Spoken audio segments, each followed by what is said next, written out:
Good howdy, folks. I'm James Blackburn, filmmaker, actor, and adventure seeker.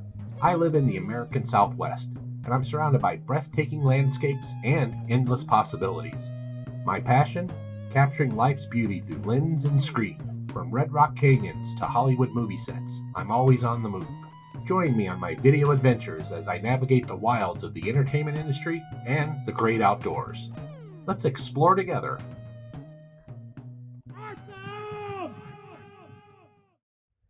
Today is going to be a fun video because I'm going to share with you folks some things that you might need to go backpacking. And this is a beginner video for folks who haven't done it yet or haven't done a lot of it. Please don't take my word on it 100%. I want to do a disclaimer here saying I am not an expert. If you're going to start backpacking, use some of my advice if you'd like, but go online and research. Make sure you do everything safely. Here on my left is an old classic Kelty. As you can see, it's got an external frame on it. I like a good external frame, but there is another option. Over here you can see there's two packs.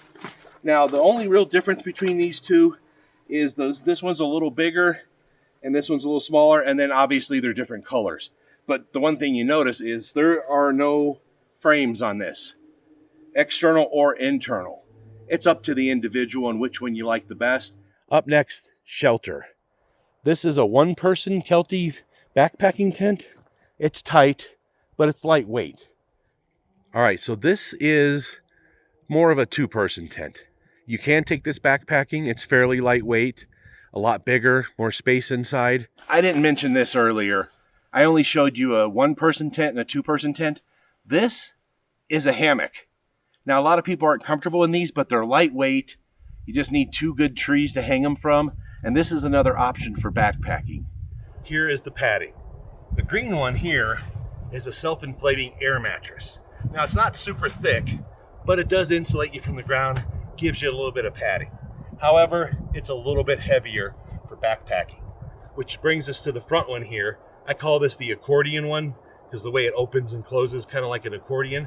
It's more of a foam mattress, but it's really, really lightweight. I mean, it weighs almost nothing in comparison to this. And then, as you can see, it breaks down to a fairly small setup, and you can strap this to the outside of your pack.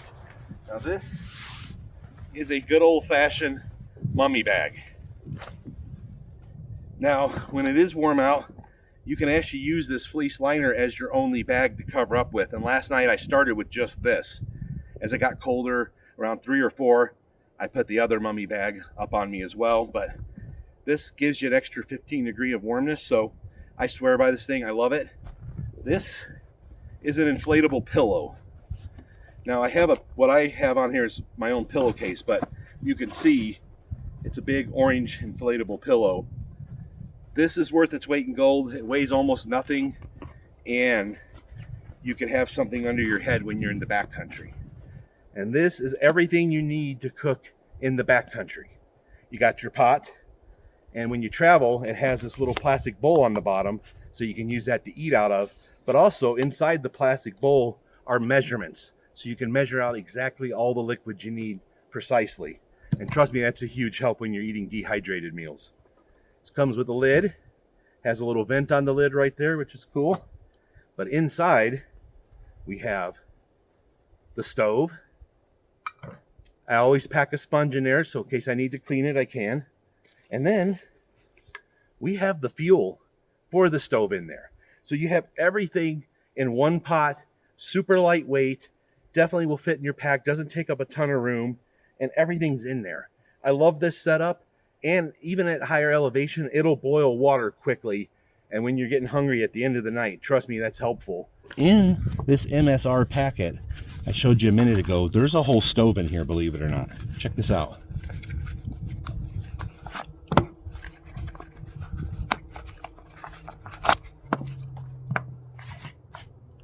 So that's what the stove looks like before it's assembled.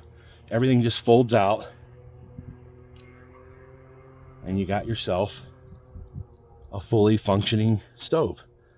Attaches to the fuel here. And like I said, all this stuff fits inside the actual pod itself. So that's pretty neat. Sometimes it's a little bit of a pain to get screwed on at first, but there you go. So there you go. That's the MSR stove, which brings us up to our next subject matter. We're going to talk about food in the backcountry while you're backpacking. So stay tuned for that. When it comes to backpacking, you don't want to bring a bunch of food with you that's already pre-hydrated and heavy, because it's just going to weight you down on the way in. So what we have here is a variety of Mountain House Adventure meals. Once again, it's a company that I'm not endorsed by, I'm not paid by them. I just like the food, and it's all dehydrated, super lightweight. You add water inside the packet, seal it up, and let it sit for 10 or 20 minutes, and you got yourself a nice, nutritious, yummy meal. All right, folks, so we should mention one other item that's very crucial to any outdoor adventure, backpacking or otherwise, and that is a pretty thorough first aid kit. You never know when nature's going to throw a curve at you, and so here is a first aid kit that I carry with me every day. First of all, this is a little scaled down version of a first aid kit. You don't want to forget about another very, very important piece of gear, and that is water filtration. It's a pump filter, so it's a little bit of work to get enough water to pump every day through here, but you could disassemble this and clean it out in the field so it starts pumping nice again. And boy, it's worth its weight in gold. You really don't know awesome water until you filter some Mountain Creek water and put it in the water bottle and just have a nice big drink. So cold, so refreshing. That's why it's important to have yourself a good filtration system. One other thing that I want to mention to you is wardrobe. What kind of wardrobe are you going to need in the backcountry? Well, first of all, a good pair of sunglasses helps. So you're going to want a hat, sunglasses, and whatever's in this bag. What do you think it is? This is a rain jacket. I have one that's just like this. It's black and has rain pants. Never, ever leave home on a backpacking trip without proper rain gear. Even if the forecast says it's not going to rain, don't trust it. The mountains are weird when weather comes in, and they could say no rain for the next week, and then you get rain every day for a half hour. And the last thing you want to do is, even on a summer day, you get soaked to the bone out there, you will get cold. And I also recommend, even in the summer, bring yourself a jacket, because as soon as the sun goes down at higher elevation, it becomes a whole different world and it can get cold fast. And the last thing you want to do is get out here and get the chills and start shivering, because you want to have fun. You want it to be comfortable. We're going to talk about one more piece of gear. Footwear. Now, as you can see, I'm wearing some pretty beefy hiking boots. Now, not everybody likes the hiking boots when they're out here. Some folks go with trail runners and stuff like that. So when it comes to footwear, do what's comfortable for you, but also make sure it's durable enough to deal with being in the backcountry and maybe on some trails with a lot of rock and a lot of sharp rocks. All right, there you go, folks. That is some of the items that you might want to learn about before you start backpacking so you can get out there and do it safely. As I said earlier in the video, I am not an expert. Don't take my word on it 100%. Do your research. Go online and learn as much as you possibly can before you start any activity that could be dangerous. And trust me, backpacking, it's dangerous. It can be completely safe as well, but you know, the mountains and the wilderness are really in charge. So don't ever forget that. Always be humble when you're out here. So thanks a lot for watching. As usual, love, love, hate, hate. Take care of each other.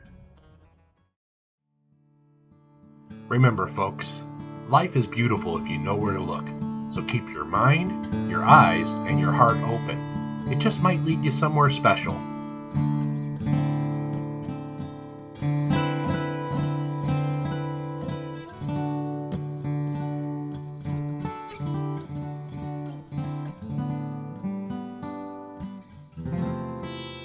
Please check out my channel for over 1,000 additional video adventures. Thanks for watching. Awesome!